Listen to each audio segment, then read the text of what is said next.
Good evening, everyone. I'm Stacy Lieberman. I'm the president and CEO of the Library Foundation of Los Angeles. Thank you. Welcome to the first program of the Fall 2025 ALOUD season, our foundation's ongoing series of free cultural programs. Our foundation enhances the crucial work of the Los Angeles Public Library, where we make sure that books are just the beginning. We support and advocate for free educational programs and services for millions of children, teens, and adults all across our city. Lately, I've been reflecting on really the everyday miracle of our public libraries, places of joy, discovery, connection, and opportunity.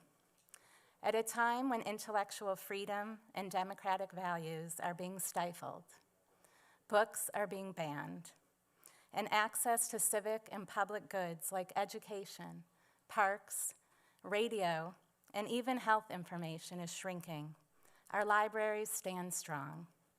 Despite disasters, social and political turmoil, and mounting barriers to success for so many Angelenos, the library opens its doors every day to everyone.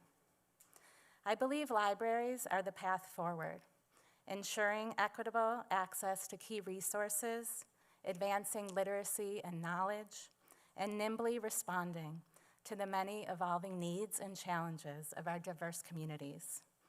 In our libraries, we don't ban books, we celebrate them. We don't close doors, we open minds. We don't limit imagination, we unleash it. And we don't silence voices, we elevate them. We don't exclude, we welcome. Supporting the Los Angeles Public Library isn't just about believing in this institution.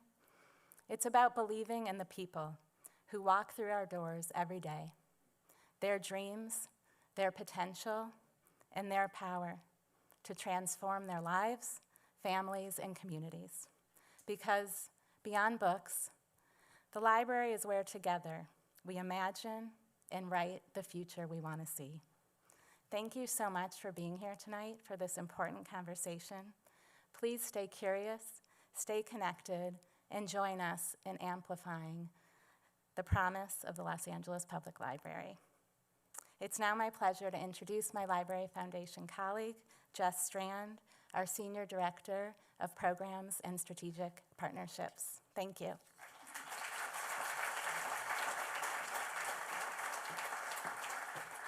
Hello, everybody. Thank you all for being here. Thank you, Stacy, for that conversation about libraries, which we all need to support. And I'm so happy to be here this evening so that you can all hear this conversation. It is a pressing moment for all of us. Anyway, I'm here. I'm welcoming you into the fall season of ALOUD, and I couldn't think of a more compelling way to start our season than to begin with this exceedingly important and timely conversation in partnership with the ACLU. Though we are different nonprofits, our ethos perfectly aligns both of us believing in the fundamental rights and liberties of all, no matter their nationality, race, gender, or financial situation. I want to thank all those at the ACLU, most particularly Marcus Benigno, who has been a wonderful and thoughtful collaborator over the years. If you are not yet a member of the Library Foundation of Los Angeles, I hope that you will consider supporting our work so that you can see more programs like this one and increase critical access to information, resources, and opportunities for all Angelenos through the library. Now more than ever, we need your support. I'd also like to thank our sponsors, Humanities Endowment Fund, the Ralph M. Parsons Foundation, Judith and Steve Krantz Foundation, the Peck Endowment for Cultural Programs, Golden Globe Foundation, Errant Fox Schiff, the Los Angeles Board of Supervisors through the Department of Arts and Culture, Deloitte, the Sharon Oxborough Endowed Fund for ALOUD, and of course, our library donors and members. This season of ALOUD contains multitude of experiences as we move between the pressing issues of the day to the fiction of the moment to celebrating one of America's great playwrights, to the ringing in of the holidays with the New York Times games and cooking sections. Our guests range, we had to end it on that note because we're beginning very serious, so we had to move to connections and every other crossword. Our guests range from tonight's renowned thinkers to Susan Orlean, Issa Rae, Tim Wu, and Tony Kushner, along with many others. Please join me.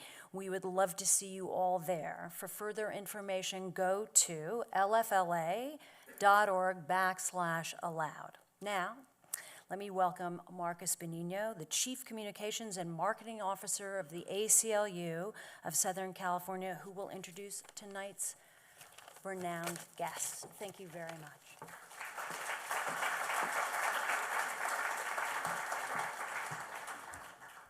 Good evening, and thank you, Jessica.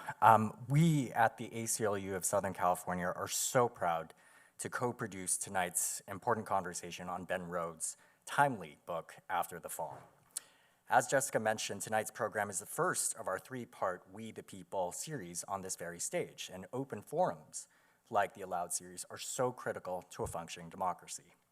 And so we're so grateful to Jessica, Stacy, and the Library Foundation for this incredible partnership. And just to note, as defenders of the freedom to read, we at the ACLU are big fans of libraries. In fact, 2 years ago, a city not too far from here, a city called Huntington Beach, passed a resolution to establish a review board with unappealable power to censor books at its libraries. Our legal team joined citizens of Huntington Beach, including teen readers, and decried the policy and sued. And just this month, we won. Thanks. A judge ruled that the city of Huntington Beach cannot disregard state law and violate our fundamental constitutional rights. We know that these are dark and turbulent times, and it's so easy to just doom scroll from wherever you rest your head. And that's okay.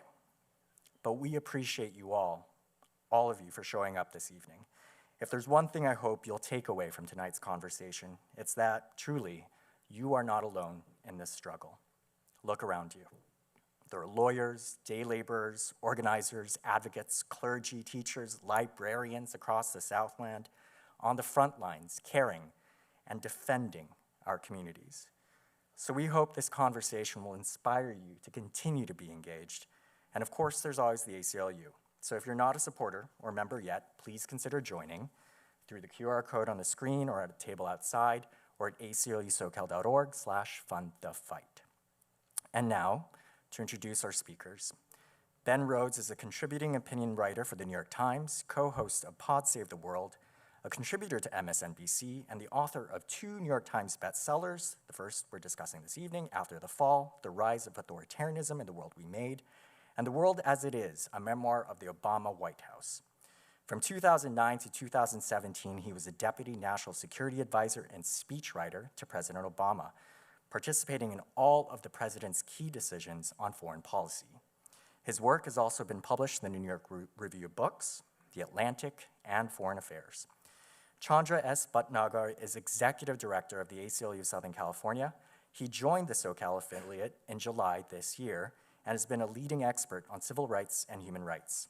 From his time at the ACLU National's Office Human Rights Program to his work under the Obama administration at the Equal Employment Opportunity Commission to his previous post as Assistant Vice Chancellor for Civil Rights at UCLA, Chandra has creatively used litigation, community organizing, public education, and policy advocacy to defend communities who have been historically marginalized. So, without further ado, please welcome Chandra Bhatnagar and Ben Rhodes.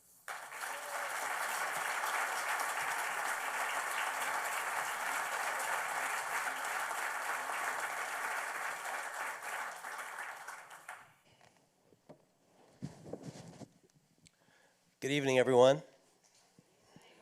All right. Thank you all for being with us tonight. Before we begin, on behalf of the ACLU of Southern California, I'd like to take a moment to thank the Library Foundation of Los Angeles and Jessica Strand and the ALOUD program for the extraordinary partnership on this series.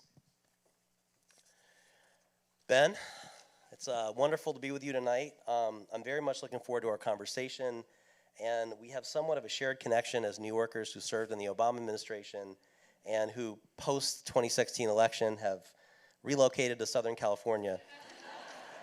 Exiled is Exiled is another way to put it. I also want to acknowledge your public service. I know all too well the sacrifice that is often borne by spouses and family members and kids when you're dedicated to public service, so I really want to thank you for that.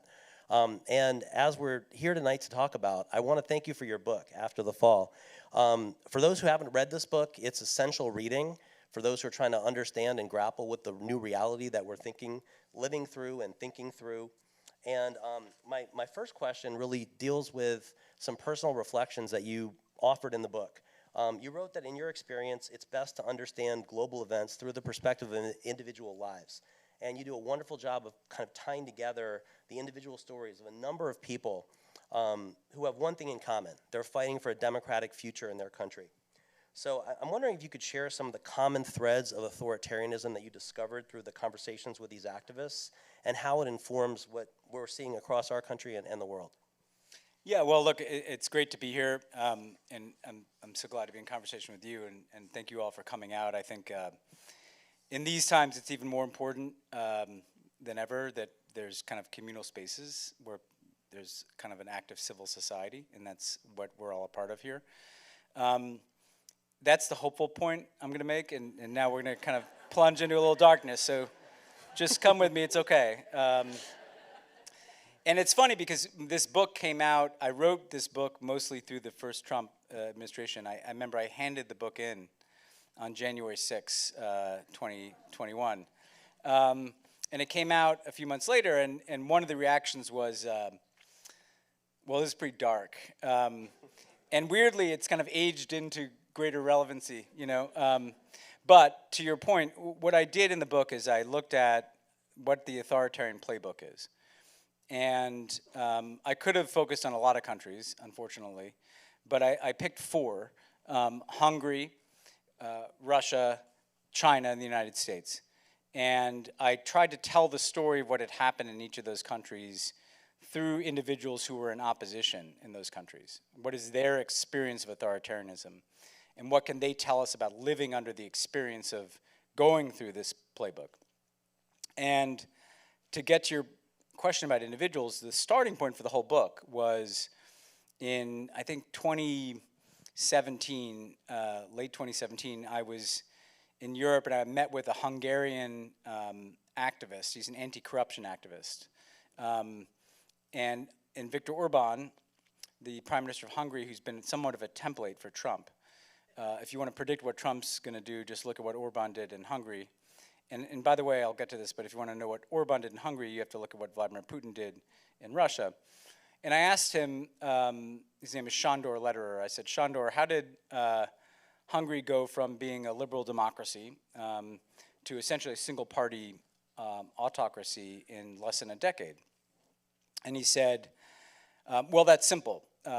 Viktor Orban got elected in 2010 on a right-wing backlash to the financial crisis and globalization.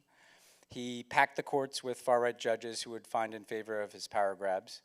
He enriched some cronies through corruption who then financed all of his politics. They bought up the media and turned it into a far-right propaganda machine for Orban. They went after center-left and left-wing civil society, cutting off their sources of funding and their capacity to operate. They redistricted the parliamentary districts to entrench Orban's party in power. They changed the voting laws to make it easier for Orban's voters to vote and harder for his opponents to vote. And they wrapped this whole project up in an us versus them nationalism. Us, the real Hungarians, against them, the liberal elites, the George Soros, the gays, the Muslims, the immigrants. And I was like, well, Chandra, that sounds like a little familiar. I think we're already partway through your playbook. And this is, obviously not where we are now. And then I ended up, what was interesting and more relevant today. At the time, Hungary was the relevant country because that's kind of where we were. We're kind of transitioning to kind of this soft autocracy in Trump's first term. But in Russia, my characters were included Alexei Navalny, who I FaceTimed with through the pandemic, which was kind of interesting, and including before and after he was poisoned. Navalny had a more extreme version of this experience, right? He was an anti-corruption activist too, and all the things that Orban had done had been somewhat modeled on what Putin had done in Russia. And I also started to see the cross-pollination between these different people. Orban's political consultants in 2010, in that return to power for him, were American Republican operatives who in 2009 had run Bibi Netanyahu's campaign to return to Prime Minister of Israel, right? And then Putin and some of these FSB guys, I talked to Hungarian investigative journalists, well, they'd probably been, paying Orban under the table, And then China, which was another one of my countries, I really profiled a lot of the people in the Hong Kong protests. They had this template of kind of surveillance autocracy, and what can you do with technology? And that was clearly being studied in the West as well. And so through these different characters, from kind of relatively lesser-known Hungarian oppositionists to pretty famous people like Navalny, to people like the Hong Kong protesters who'd been in the thick of it, to really me, I was kind of the character in the U.S. Story. I had some others too. You started to see that it's one playbook that takes a slightly different flavor, depending on what part of the world you're in. But Chandra pretty much summed it up. So you mentioned the playbook. There are comparable democracies where the playbook has begun, but where the institutions of power have intervened to address it. And I wonder if you could contrast, for example, what's happened in Brazil, where there recently, I guess it was last week, the former president, Jair Bolsonaro, was sentenced to 27 years and 3 months after being found guilty of plotting a coup. If you could contrast that with how our country has handled attempted coups. Well, if you didn't follow the story, it's interesting because, first of all, I remember when I wrote the book, I could have written about Brazil, I could have written about Turkey, I could have written about India, I could have written about Israel. What's so interesting to me about that is that it's truly global, right? These are all different parts of the world in which we're seeing the same playbook utilized, in part because of, I think, a similar backlash to kind of globalization, and that's a whole other conversation about the driving forces that open the door to right-wing populism, but then also this kind of network of learning from one another, where people and these are all right-wing nationalists, they have greater solidarity, first of all, than people who are small d Democrats. We like to fight with each other, we like to have arguments within the tent instead of having a big tent. But Bolsonaro lost the election in Brazil in 2022 and basically did it January 6th. And it was even like a couple days, it was like January 4th or something.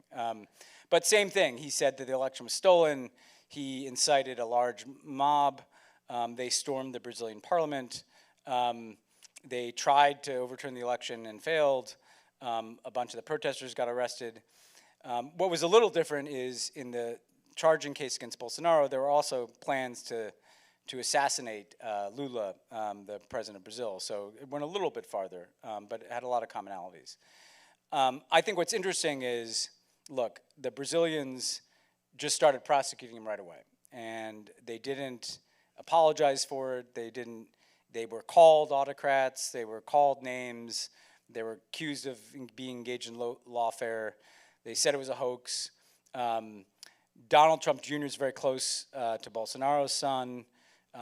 Jason Miller, who was Trump's communications director, is Bolsonaro's kind of flack. So there's a lot of, they were doing the same thing, right, down there. And they just didn't care. And they prosecuted Bolsonaro and they convicted him last week, or a couple weeks ago. And here, obviously, we didn't do that. Now, there are a couple lessons I take from that. One is, I do think people are going to look back, and this is uncomfortable to criticize, other Democrats, but I think we have to do it to learn the lesson, and find that it was absolutely astonishing that Donald Trump incited a mob to storm the Capitol that killed people and tried to overturn an election, and we didn't start to try to hold him accountable in the judicial system for over 2 years. It's a very strange, imagine what that's going to look like in 50 years. And there was this caution, whether it was Merrick Garland or whether it was Joe Biden, whoever it was only after the January 6th committee in Congress recommended that this should happen that they were almost forced to do it. And here's why that's wrong. Because what I learned from the playbook and what I think is on everybody's mind here is if you wait too long, it could be too late. And there's a Turkish democracy activist who I met who said something to me that was quite interesting. She said, when opposition parties are faced with a threat like this, and because she dealt with this with Erdogan, and even if they say all these things about threats to democracy, if their actions don't look extraordinary, then it doesn't seem extraordinary to people, right? You have to act differently. Like the other side is acting differently. And if you're just, giving some speeches about democracy, but really you're doing the same things that you normally do, not only are you going to miss the window, but your own people that you need to persuade, those people in the middle who are like, oh, I'm not sure about this. Well, they're like, well, this must not be that serious, because if it was that serious, wouldn't these people be acting a little more, urgently, right? And I do think that what we failed to do in these 4 years in between the two Trump terms is take it seriously. And again, you can go back and find a lot of speeches and cable television appearances where people warned about this.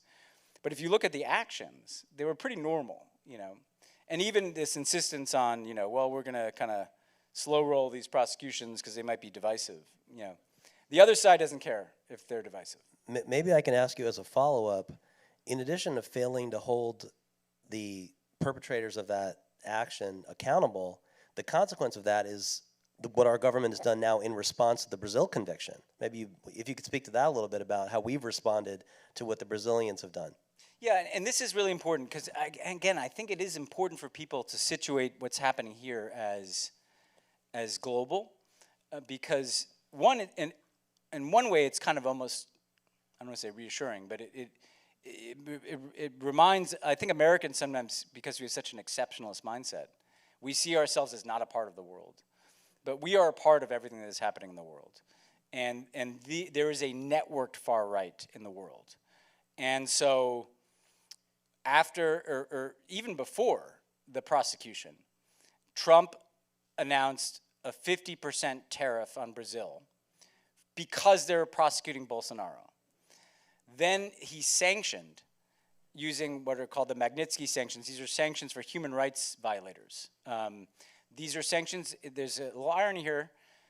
They're named the Magnitsky sanctions because they're named after a Russian lawyer who was murdered by Putin, so that there would be a mechanism to sanction the perpetrators of that murder.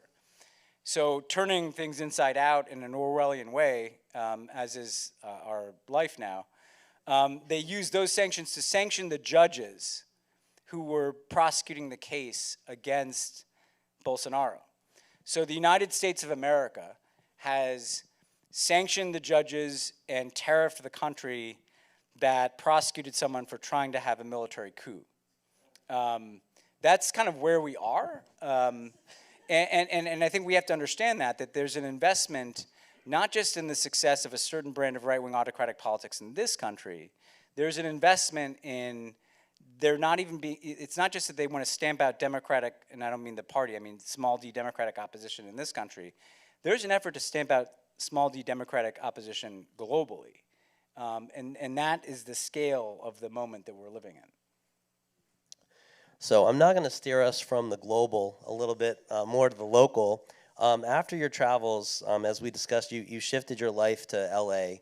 And in the book, you describe kind of living in the bubble that many of us may have felt that we've lived in. And you wrote about an oceanside run in Marina del Rey. From that spot, the world behind me seemed impossibly far away. A distant jangle of news reports and information wars. Sometimes stopping out there, I'd have the eerie realization that anything in the world could be happening: a war, immigrants in camps, a collapsing economy, a pandemic, and this place would still look the same. And it was that feeling of kind of idyllic beauty that you were experiencing. Now, of course, as we've all lived through over the past 3 months in Los Angeles, our current reality is sharply different. We've seen federal immigration agents tearing families apart, attacking businesses and communities, removing children from schools, going to churches and hospitals. And the great writer, James Baldwin, once said, "Not everything that is faced can be changed, but nothing can be changed until it is faced." So I'd like to ask you now, kind of, what do you think we are facing here in Los Angeles and around the country? Well, you know, I think if I remember my book well enough, the next sentence after that description of this serene oceanfront piece was, maybe this is how fascism happens. Because the idea is our own lives feel kind of similar, right? The ocean's still there. I can still go on my run. If I choose to, I can kind of, not pay attention to the news.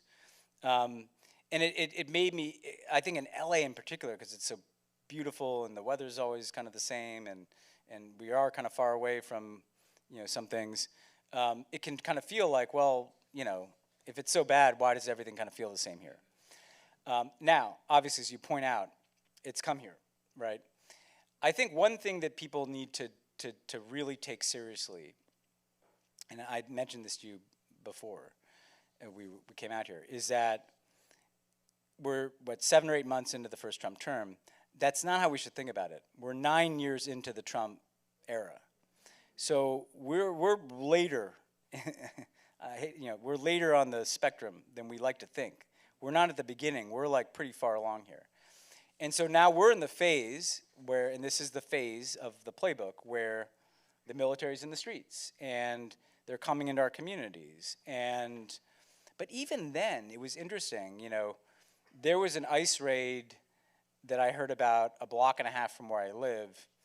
There's some street vendors, that sell food and tacos. They're there every day, or they were. And even that, though, I didn't see it. I heard about it after the fact. Sometimes you just don't.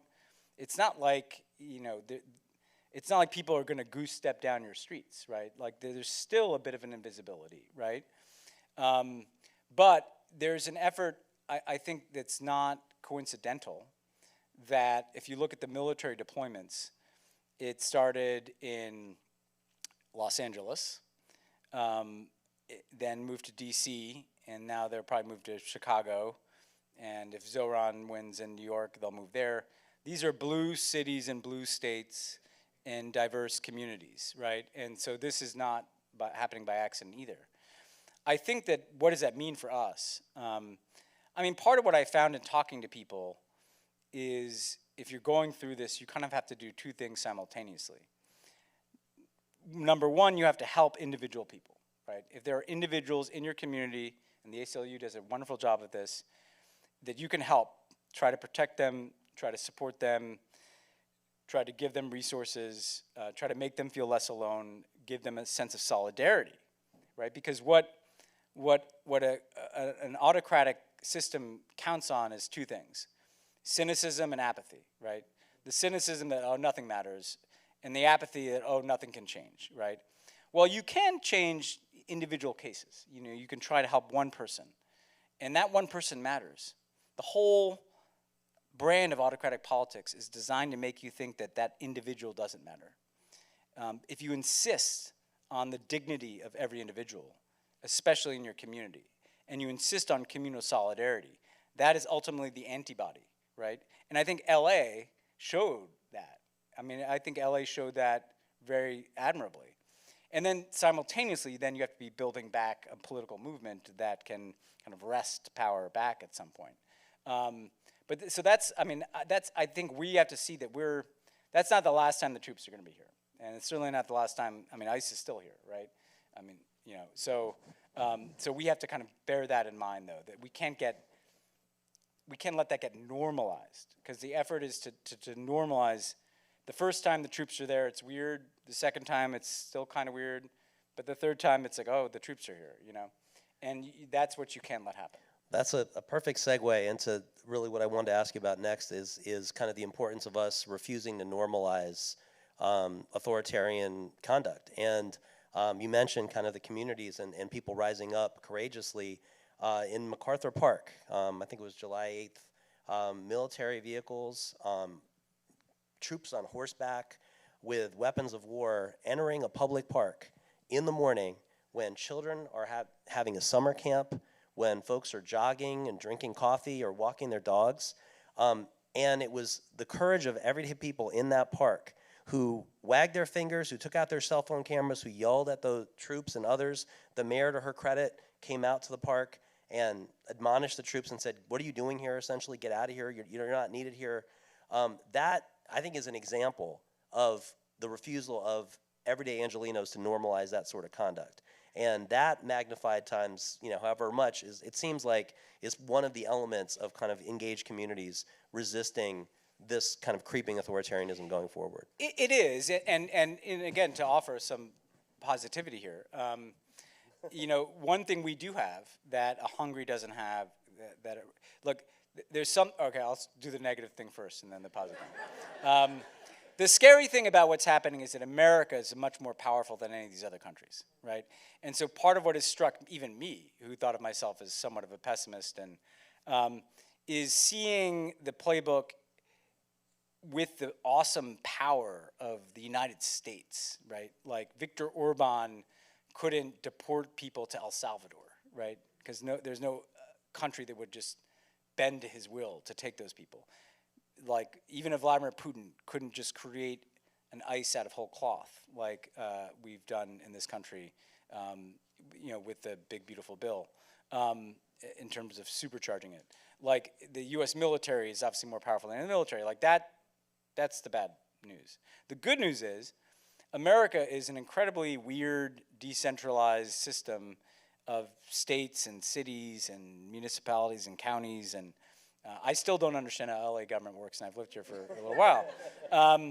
But that's actually the good thing, right? Because that's like, it's harder. It's not like a unitary state, and you know, as much as Trump is trying to insist that it is, you know, there's more power than at local levels than we sometimes remember, you know, because you can get allies in a mayor and a governor and a city council and a county government, and ideally, and even a municipal police force, but you know, we'll see.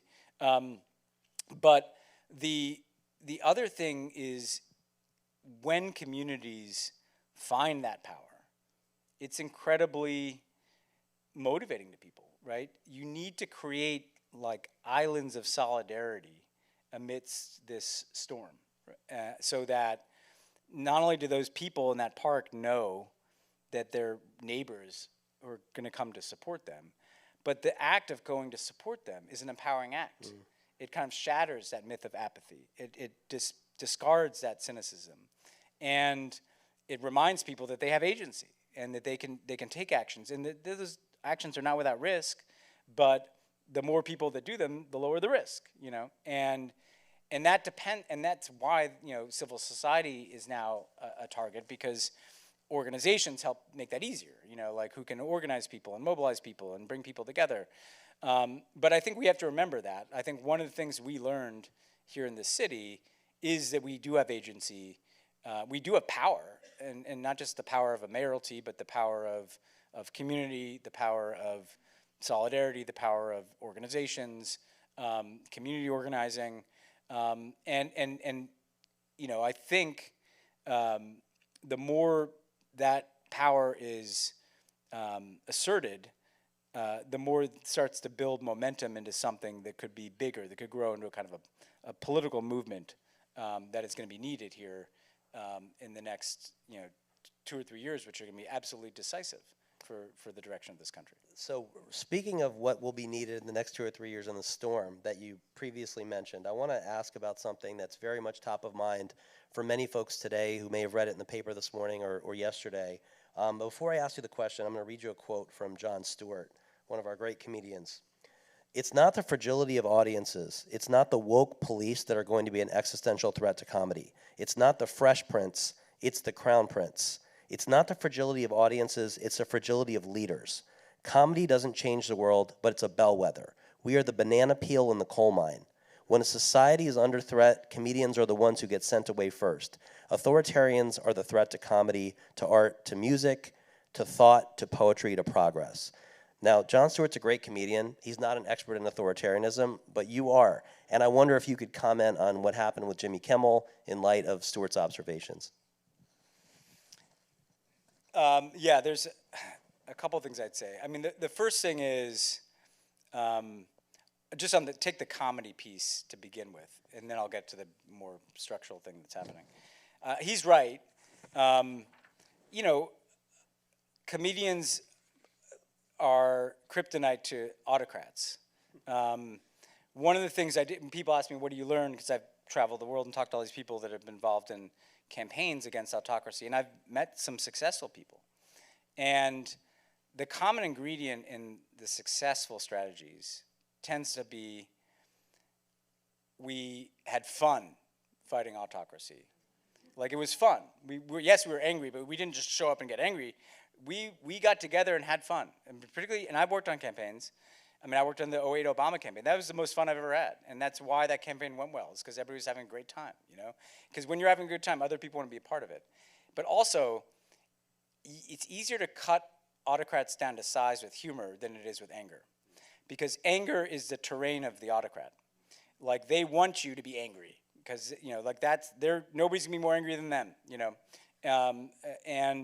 And so I think there is something uniquely dangerous to autocracy about comedy, because it cuts down the person to size, It makes them they want to appear invincible, and comedy makes people appear ridiculous, So I do think there's something uniquely important about comedy. Now, what's happening with Jimmy Kimmel is really important, because I've looked at this in Hungary. I mentioned the buying up the media.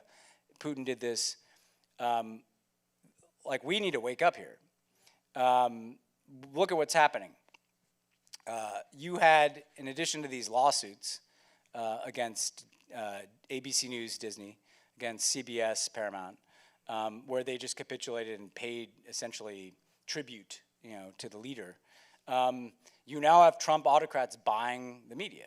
So you've got the Ellison family, and with all due respect to David Ellison, like Larry Ellison's writing the check, these are Trump-friendly billionaires who are buying not just Paramount, CBS News, but reportedly looking at buying Warner Brothers, CNN. And then all of a sudden you've got two of the biggest and most iconic movie studios and two of the most iconic news outlets in this country under the control of people that clearly prioritize their relationship with Donald Trump. That's happening, right? Now you've got TikTok being auctioned off, at least the U.S. part of it, to several Trump-friendly autocrats, whether it's Mark, and we should call them oligarchs. We should call them oligarchs. I mean, we call them billionaires in this country, and we call them oligarchs in Russia. It's a very American thing, like, well, it's not us.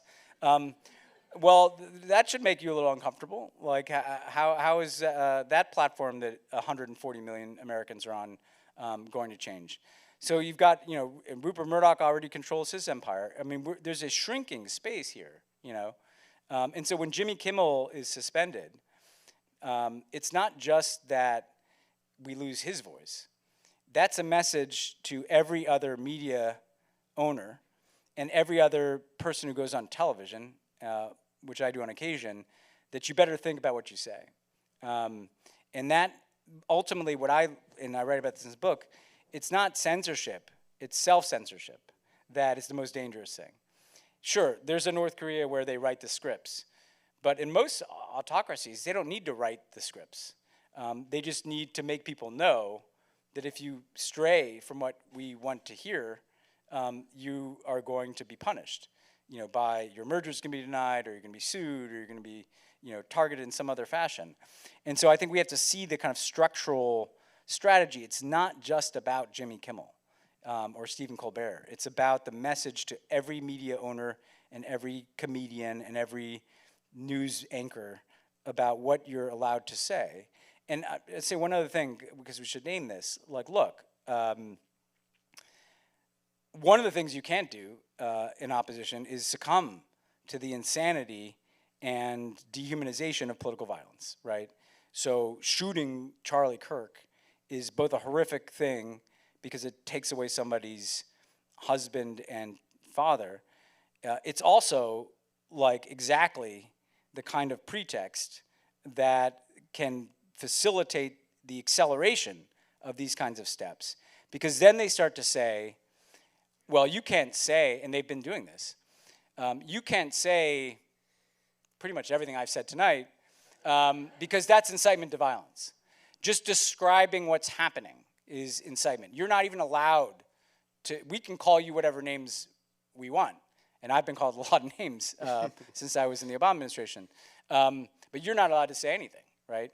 And that is when you get into truly dangerous territory. You mentioned in the kind of media conglomerate comment about the movie studios and that were part of the acquisitions that were kind of being contemplated. And you wrote in the book very powerfully about the impact of control of entertainment, contrasting The Flag in Top Gun 1 and Top Gun 2. Could you say a little bit about that, about how that can impact a society? Yeah, it's a really interesting metaphor because in Top Gun 1, he had, I think it was the jacket, right? He had, or patch, I think it was a patch on his jacket. It had all these different flags on it, and it had the Taiwanese flag on it. And Top Gun 2 happens. The Chinese market is much bigger now for movies. The Chinese will not allow movies to be shown that have any symbols that legitimize Taiwan as a country. And so suddenly the Taiwanese flag is gone. And we've seen this in a lot of American, ESPN weirdly shows like maps of the South China Sea as belonging to China, and I'll spare you the long description of why that's absurd. But I do want to say this to, I mean, we're in Los Angeles, and maybe there are people in the industry in the room, but like, it seems like not that big a deal, right? Like, well, we have to get in the Chinese market, and so what's the big deal? Like, and maybe I even believe that Taiwan shouldn't be part of China, or I don't really care about that. So it's not that big a compromise to say, well, if the Chinese government is telling us we have to do this, then we'll just do it. That's the first step. What's happening now is easier to happen because of those previous compromises. We've been walking down a path where profit in this country was more important than any values proposition. If you start to compromise your values on seemingly small things, like the Taiwanese flag, well, then you end up firing Jimmy Kimmel. It's the same thing. It's just saying, like, we don't want this problem. It'll affect our bottom line. And so once you make those little compromises, they kind of foreshadow the bigger ones to come. And that's what I worry about now, is that you see in the leadership of a lot of American industry this sense that it's just not worth the trouble. Or, and I've talked to some of these leaders, well, if I take a stand, I know my competitor won't, and so then my competitor will benefit. But that's kind of like the perfect excuse, right? Like, there's somebody, these guys are even worse than me, so we all have to be bad together, And that's the mentality that leads to that tableau of shame at the Trump inauguration, where like every tech CEO is there. Sorry, guys, I'm a little angry, but no, seriously, like we have to, this city is one of the most important places in the world for culture. And there's no way out of this without culture. You can't just think that the politicians are going to save you. You can't just be waiting for like Chuck Schumer to come down from the mountain with the right set of talking points, you know? I mean, I grew up and watching these movies from the 70s that were like unbelievable movies, you know? All the President's Men, and Redford just died. Let's just take his Condor. All the President's Men. Like, these were edgy movies challenging authority. Where are those movies? Where is that content, you know, to use a word, right? And I think we're going to need some of that, too. So I want to ask you about that, and I'm going to hopefully enable us to get over the metaphor of Chuck Schumer coming down from the mountains, which I know otherwise we'll be stuck in the recesses of our minds. I want to ask you about strategy. I heard President Obama say recently that democracy is not a self-executing proposition, and essentially it's not a spectator sport. And in a recent article that you wrote in the New York Times, you talk about the kind of crisis of short-term thinking that we might find ourselves in. So I wonder if you could say a little bit about kind of needed strategy to address these issues. You quote Gramsci in that article, and it's a great quote. You say, "The old world is dying, and the new world struggles to be born. Now is the time of monsters." So I'm wondering if you could just speak to that, and what is the needed strategy to confront this storm that you're kind of described? Yeah, so that's such a great quote because the old world is dying, and the new world is being born. Now is the time of monsters, right? I think we can all agree it lands, right? It lands because the old world is dying.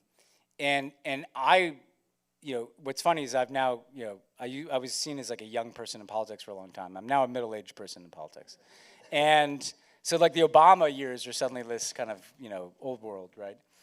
But that's not coming back. And we are in a time of monsters, I think. But I don't mean that, you know, it's a metaphor for the speech police. The new world is struggling to be born, though. These people don't have the answers. Like, this is not going to be a successful experiment in terms of improving life in America, right? It's not going to work. It's not permanent. I mean, the one thing I will say for hope here is that, like, this is not permanent, you know, and none of this has ever been permanent. Like, all these, you know, autocratic lurches end up failing. The question is, like, twofold. How much damage is done, and what emerges on the other side? And so the strategies will have to do two things: try to limit the damage that is done, and try to start to think now about what to build on the other side. To the latter point, and I'm sorry to use a metaphor that would be scary about what might come first, but like they started thinking in the 30s about what international order would come after World War II. The seeds of like the civil rights movement were being planted in executive orders around the ability for black people to participate in the defense industry in this country, right? The point is that like there were people, FDR got this. He was like, well, we better start planning now for the world that is going to emerge on the other end of this conflagration. Hopefully we don't have a world war, so let's say that. But I think that's the strategy is like, okay, you need to limit the damage, and that's, I think, has to be the constant resistance to the normalization of this and the constant effort to try to protect vulnerable people through solidarity. Hopefully, the avoidance of, because the conflagrations that I most worry about are either kind of global conflict or kind of, you know, political violence here at home, right? So how do you avoid those things? But then in terms of the political strategies, I mean, I say in that piece for the Democratic Party, it has to be a generational change. It has to be new faces. It has to be connecting these arguments about authoritarianism that people like me make to things that matter in people's lives, right? It's not just that these people are corrupt and getting rich. They're getting rich at your expense. They're closing down a hospital in your rural community to enrich themselves, right? You know, you need to connect the lived experience to the autocratic behavior and mobilize people around that. And you have to be willing to try new things. I mentioned in the piece, and I'm not suggesting everybody in the room has to like support him, but the thing about like a Zoran Mamdani that is striking to me is here's a guy who he gets some traction. like undeniably, right? He's mobilizing people. He's got tens of thousands of people knocking on doors. He's just trying. He's got new ideas. He's got he's speaking in a new language, and the Democratic leadership seems afraid of him. like Schumer and Jeffries haven't even endorsed him, and look, that would have made sense maybe 15 years ago, right? Well, I'm not sure about this guy, the Democratic socialist. We got some donors that don't like his policies on, housing, and he's out there on Israel-Palestine in ways that make me uncomfortable.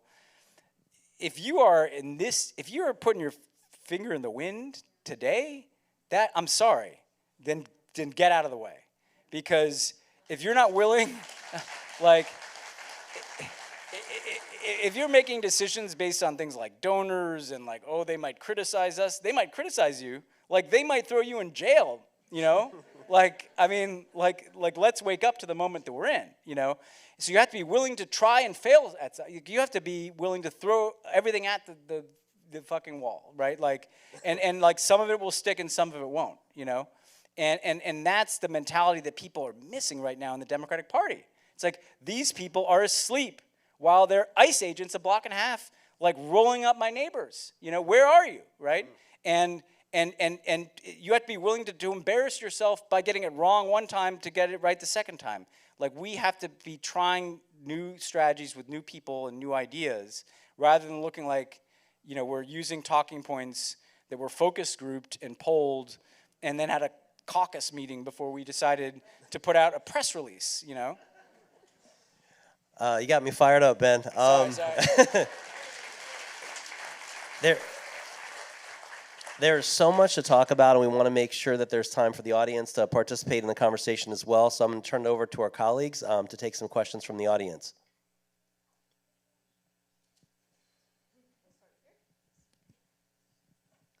Thank you for, is this thing working? I was horrified by the sinking of the Venezuelan ship in the Caribbean a couple of weeks ago. And I fear that we are not really understanding how grave this matter is. Is that true? And do you think that portends even more actions like this in the future? Yes, and it's horrifying on a number of levels. I mean, it's horrifying on a human level, that we're just blowing up people on boats that we don't know. I mean, you trust Marco Rubio that they're all narco-terrorists, right? So you're gonna get it wrong when you start doing that. Then the second thing, though, I'd say is look at what's happening though. They've got naval warships down there. They've got F-35s. You don't need those to go after some people on boats, right? And so I worry about military interventions in this hemisphere in Venezuela. You got Trump's been talking about the Panama Canal. There's going to be a temptation it's clearly that he's feeling to just, this is a man who ran on an anti-war platform and has bombed Iran, and he's bombing boats, and he's naming the Department of War, and today he's talking about going back in Afghanistan and, with Panama and Greenland and all the rest of it, right? And so I think but here's why I'm especially worried about it. I think the temptation for Trump is not just the kind of grandiose legacy building of conquering nations, which every autocrat falls for, right? Like Putin ended up there. It's that when you're in a war, you get more power. These are people that were deporting people unlawfully to El Salvador based on the Alien Enemies Act, which was an 1802 law that says that you can deport people who are from a nation that you're at war with. And they said, the Trump administration, that they were at war with Venezuela because of Tren de Aragua, right, some gang that nobody had heard of until Trump got elected. And that was the authority that he could use. Well, imagine if we went to war, what other authorities they would claim. We need to take control of the media in this country. We need to shut down any opposition to the war. I worked in national security. What I've seen them be doing is they're taking the national security state that used to be applied abroad, I think often unjustly and wrongly, but they're bringing it home. They're using all these national security authorities for all the things they're doing here. They've got ICE here. They've got the military here. And so I think the reason to be concerned is, as someone who cares about human beings, is who might be on the other end of the use of American military force, but also the temptation that like a Stephen Miller might feel about like, what could I do with like wartime authorities, you know? And that's, I think, something we have to watch very carefully. However, I'll offer some hope here. Their people don't like this. Like the MAGA, like not all, some of them do, but like there is a genuine MAGA anti-war, like Tucker Carlson wing of that party, Steve Bannon wing of that party, that, so there's some vulnerability politically in him doing this. That's where you need Democrats to be out there. I was shocked that we have not heard more about this from Democratic leaders. And I'm sure, I know what the conversations are probably like, well, you know, Maduro's a bad guy, or maybe there's some drug trafficking, or maybe the polling on the, you know, I heard somebody told me this, well, the polling on that first strike was like, you know, over 50%. I'm like, every American war, first of all, you shouldn't be looking at the polls. But second of all, like the war always polls well when the first bomb falls, right? I mean, remember shock and awe and how great everybody felt after that, you know? So you just, if you won't lead though, nobody's gonna follow.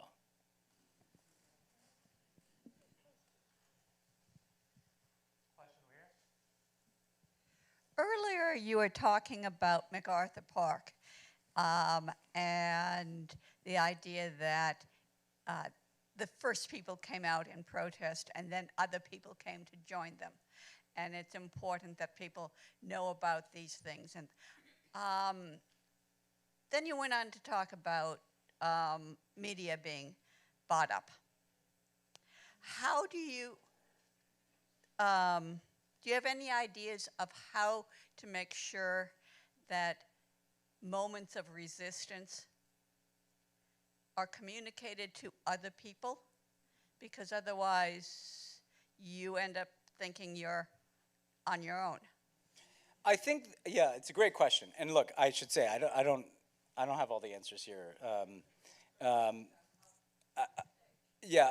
Well, no, well, I'm just trying to project a little humility that I have suggestions, and here's what I'd suggest.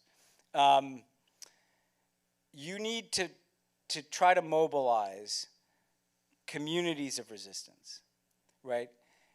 You, individual citizen, don't need to be involved in every single thing that is happening. If it's in MacArthur Park, and you're in Angelino, or you're in the neighborhood, there are organizations, there are people, there are even apps, really good ones, that will tell you where ICE is showing up, right? Like, your community can say, okay, this is a time where we have to, we got to get into this, right? Like, the National Guard's here, ICE is here, they're ramping up. I'm going to be alert to this. I'm going to find other people who care about this, and we collectively are going to try to figure out what we can do about it. You know, you don't have to do that in Washington, D.C. when, you know, you don't have to travel to Washington, D.C., right? Like, your community is the place where you could, but to the Jimmy Kimmel point, and I'd like to see the Jon Stewarts of the world, and they might be doing this. Like, the comedians should be organizing around that, you know? Like, that's their community. Their community is being, Mark Maron actually had a very powerful point on this, but like, their community needs to organize. People in entertainment need to organize, right? So my suggestion is that if you feel like you're resisting everything, that's overwhelming, and it will make you more likely to resist nothing. But if you feel like, oh, this one is my community, either geographically or vocationally or the sector I'm in, that's when you try to find the like-minded people that feel the same way about you, the organizations that should be bringing people together, and you can always find one. And that's how you kind of divide up resistance, is focus on what you can make a difference on, because it's implicating your community. I might add to that at its heart, organizing is about building local power. And there are ways that you can get involved in your local communities, as Ben said, and there are mass mobilizations as well. We saw 6 million people march. Applause, absolutely. In the No Kings marches that took place over the summer. There's another No Kings March that's planned for October 18th.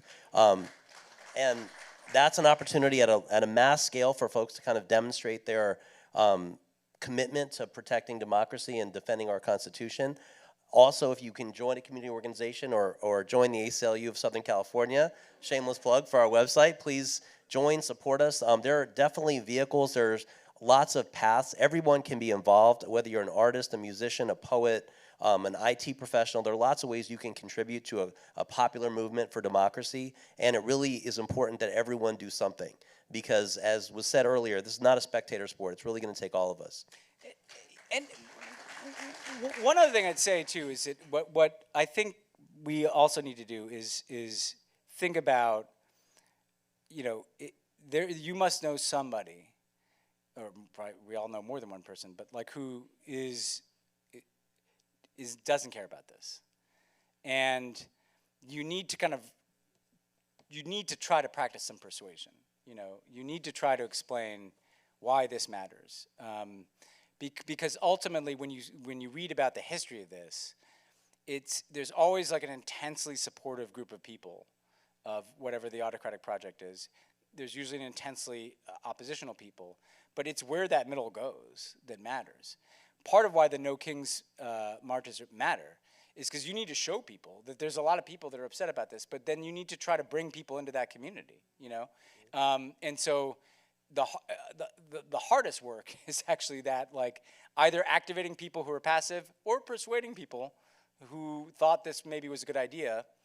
And because often what you'll find when you look at other countries is a lot of the people that say, like, voted for X autocrat, they get buyer's remorse, but they're embarrassed that they voted for it. And you have to be like, look, it's okay, just come over here, you know? Because a lot of people don't want to admit how wrong they were. And that takes people on an individual one-on-one level.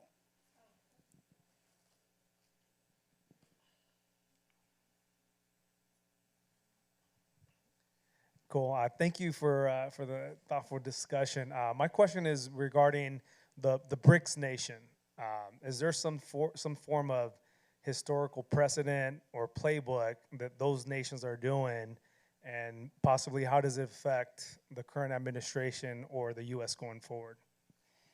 Yeah, so the BRICS nations, you know, are Brazil, Russia, India, China, South Africa, and they're the core of this kind of new, kind of alternative world order that is also attracting other partners. And look, I think in the long run, it's going to be hugely consequential because, like, Trump is driving countries away. I mean, take Brazil. Like take Brazil and India, right? Because Russia and China, like, they're on their team, right? India and Brazil, they're democracies. They have been friendly with the United States. They're also friendly with Russia and China. But they're getting tariffed. They're getting humiliated. Like, we're driving countries to trade more without us, to trade around us, to avoid us, to have supply chains that avoid us. There's brain drain that is happening in terms of foreign students and foreign workers who don't want to come here anymore. Obviously, immigrants are afraid to come here. There are Americans who are actually now leaving certain industries because they're like, I'm a little freaked out by what's going on here. And so I think the challenge is in the medium and long term. When we look back on this period, one of the things that I think we'll see is that, well, that's the moment when this kind of world order that the United States was kind of a captain of, you know, fully unraveled. But not only that, but that it really moved in the direction of what they're building in that BRICS alignment, you know, that suddenly China became more a hub of global trade, or there started to be more kind of regional trade without us. And then ultimately that will lead to security arrangements and security lines, as it already is. I mean, one thing I'd say, for instance, is like AI is being deployed out in the world. And whose AI are you going to use, American AI or Chinese AI? Well, suddenly, like, do you really want to be dependent? I mean, you may have been worried about the Chinese government, but like now you're like, I don't know if I want, you know, Donald Trump to be able to have like a kill switch on my technology, you know? So I think you're going to see kind of a structural realignment in the direction of what those countries are building. But that'll take some time, and it's kind of like a thing that was part of my kind of short-term piece that was referenced, is like a lot of what Trump is doing is he's kind of looting the empire, you know, before it collapses, you know, like, and And I think what we're going to look up and realize is that they were like kind of pretty methodically building an alternative to that. Now, it's not fully fleshed out, right? It's still kind of a bunch of informal arrangements. If I were looking at historical parallels, you know, the worrying thing to me is, I mean, obviously we have like a post-Cold War paradigm that we're familiar with, which is kind of US dominated. Cold War paradigm where people sorted into like East, West, and non-aligned movement. This is kind of more like pre-World War I kind of vibes, where you have like these big powers and they kind of build teams around them.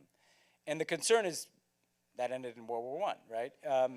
And so I think that my hope is that if you can avoid that in the next 2 or 3 years, we are going to have to drop, I mean, now I'm speaking as a foreign policy person, we're going to have to drop this Cold War stuff with the Chinese.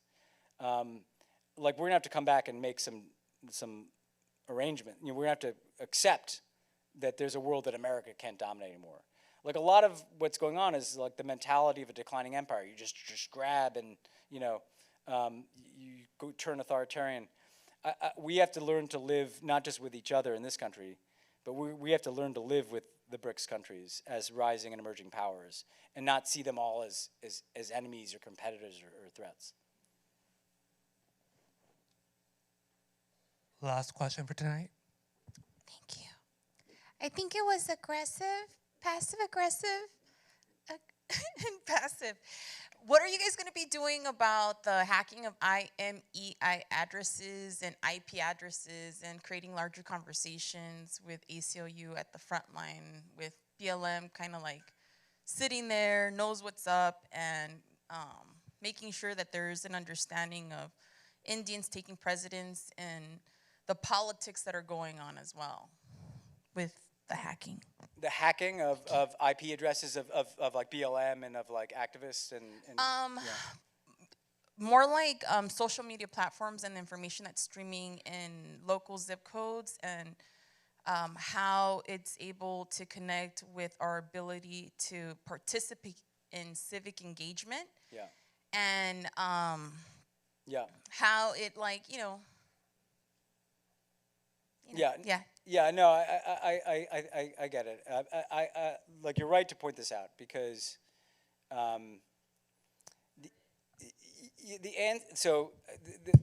there's a lot of challenges with the fact that in this country and globally, people have become more and more accustomed to organizing, you know, receiving information, organizing, communicating online, on social media platforms, and that's been a good tool for getting messages out, for organizing, and it still is. But you have to be mindful of, one, who owns those platforms increasingly, and two, the government's willingness to lean on those platforms. Now, the example I give from my playbook is, that I was talking about earlier, is Russia, where Putin saw this, and he basically, well, you've got, actually I should say China first. China basically was like, we see what's happening, we're gonna just create our own internet here, you know, where we can see everything that happens. And we can turn off anything we don't like. And we can surveil everything, and we can target, you know, if we see you use certain words, like, you could be detained, right? Or if we don't like something that we see, we can just turn it off. That's the extreme version. I think this environment in this country is still too decentralized for that to happen, but that's like the worst case scenario, right? Russia is this kind of middle ground where over time what Putin did is he started pushing out certain platforms, prioritizing the ones that were easier for him to kind of control. Opposition kind of would migrate from platform to platform. So they'd try to stay, you know, they're on Facebook, then they're on YouTube, then they're on Telegram. You know, like, they're just trying to stay ahead of a government that is constantly chasing them. And now, in the environment after the Ukraine war, like, they're kind of out of, they hit a wall. There's nowhere for them to go. We're not in that kind of advanced stage, but what I would say is, be mindful that that your capacity to get a message out online may be restricted. We've already seen this, you know, like in shadow bans and in algorithmic, you know, manipulation to, like, depress certain content and from traveling, that if they start to define, and I'm sorry to be in a dark space here, but if they start to define certain speech as they're talking about as, terrorist activity, that could be an entry point for them to start to be more in the surveillance mode of this. But I think you just be deliberate about like where you're communicating and organizing. Even on just kind of like from a messaging standpoint, right? Like X, like we can all see what's happened there. Like that's a less healthy place to communicate and organize. But the answer I want to give, and it's something that you said that is exactly right. As much as the online piece is really important, we're like also in an age where like in-person meeting and community building is going to become more and more important. And not just because it's, there are risks to doing things online, but because ultimately like that's where like you start to build like real solidarity and shared strategy. Like people being face to face and feeling together is I think more important in a time when everything is so disorienting, especially online space feels more disorienting. And yes, who's hosting the internet, who has access to it is evolving. But frankly, like in-person organizing, if you look at MAGA, they did a lot of it. Like there's a reason Trump had those rallies. Those were massive organizing opportunities for him. Like there's a reason Charlie Kirk was going to like however many campuses he was going to a year. There's still nothing better than a meeting or a rally or a protest. And I think we did extraordinary, like people did extraordinary things online, but like we kind of got out of the habit of that in-person meeting. Sorry, go ahead.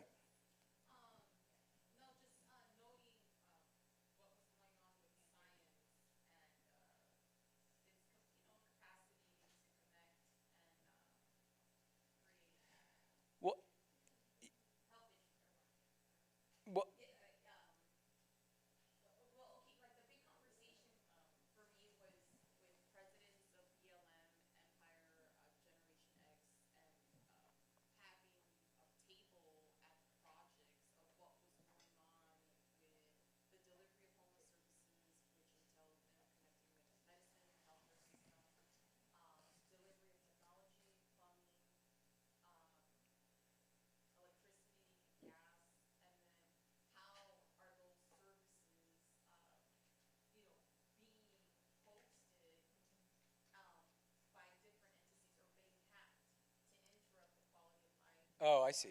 Yeah. Yeah. Yeah. Oh, you're getting into so it's not just political. It's like daily quality of life issues affected by online. Yeah.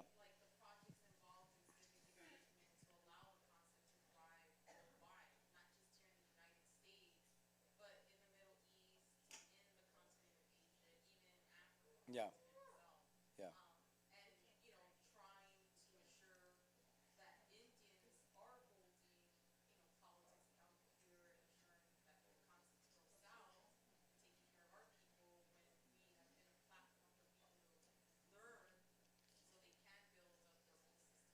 Yeah, yeah. Ben, if you want to speak to that, and then we can. Yeah, sure. So it's not a bad note to end on in the sense that the part of I think I have this right, but essentially, America's been a host platform for obviously all of these technologies and this internet, which affects not just Americans, it affects quality of life issues and political issues all over the world, from India to Africa to the Middle East. Look, it's a big question. I guess what I'd say is this is actually all going to get a little more intense because of artificial intelligence, because more and more functions are going to migrate to not just the internet, but to like technology being in charge of some of these functions. But I'd say this, at the end of the day, we are, it kind of ends where we started in a way. at the end of the day, like I worked in foreign policy, and this is going to answer the question. People used to ask me, you know, well, what's the most important thing the United States can do to support democracy around the world? And I would always say, they would always expect me to be like, you know, some people who are more hawkish were like, we have to stand up to China and Russia. Some people who are more in like the democracy promotion business would be like, we have to fund, you know, civil society overseas. But I always say, like, the most important thing we can do is get our shit together in our own democracy. You know, I mean, you know, and the same is true of India, and the same is true of Turkey, and the same is true in Europe, and all these places, is that, like, you have to build back from the local level. So no, I know, but like, no, but the point, I just want to leave you with this, is like, when you have things coming down on you, like they're coming down on us now, you have to start in your community, in your state, then in your country, and then the world, right? Like, and the same is true, but what you need to do, and this I try to communicate in the book, and I'll try to end on a positive note here, we need to expand the linkages of solidarity. Like, there is a lack of solidarity. There are more people in the world that don't want this than there are that do. Like, I believe that to my core. There are more people in our country that don't want this. There are more people in our country that don't want this. And the problem is, we are not as networked as the people that are doing this, you know? And so whether you're talking about getting networked in your community, or whether you're talking about people like the people I wrote with being more coordinated globally, you know, so that we can learn from one another. Look, we're talking about different strategies. And I meant before, when I said I didn't have all the answers, I wasn't trying to shirk accountability. I was trying to say no one person will have. But you know what? If they do something really smart, to like in Brazil, well, we should learn from that so that we can deploy that strategy, right? Like, and the more you build that sense of solidarity in both resisting like worse outcomes, but also trying to build movements in politics that is different, whatever the issues you're trying to deal with, like that is going to be an empowering. That is going to be a very empowering force, because you cannot succumb to the sense of inevitability. Again, to end on this point, like, because it's so important, we have seen the failure of so much of our power structure in this country. We've seen the capitulation of politicians. We've seen the capitulation of law firms. We've seen the capitulation of universities. We do not have to see the capitulation of people, because there are more people that don't want this. That's a wonderful, wonderful point to end on, Ben. Thank you all for coming out this evening. Thank you, Ben.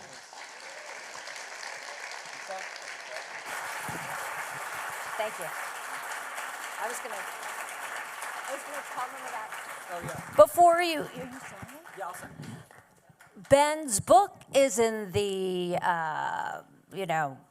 lobby. Please get it, and he will be signing. Also, we have other programs with the ACLU in the next 3 months, and I just wanted to let you know there's a program with Tourmaline, who is an activist for transgender rights, in conversation with Chase Stranlio. And then there is also Tim Wu, who will talk about the privacy we do not have with technology in his new book, The Age of Extraction.